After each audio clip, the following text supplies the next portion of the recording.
అడిగి తెలుసుకున్నారు. ప్రభుత్వ నిర్లక్ష్యం వల్లే ఇద్దరు విద్యార్థులు చనిపోయారని షర్మిల అన్నారు.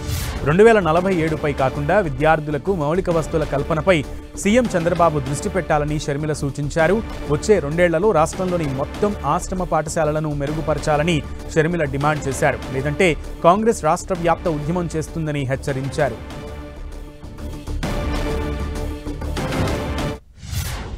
కొంతమందికి తీవ్రంగా ఎఫెక్ట్ అయ్యి ఐసీయూలో కూడా ఉన్నారు.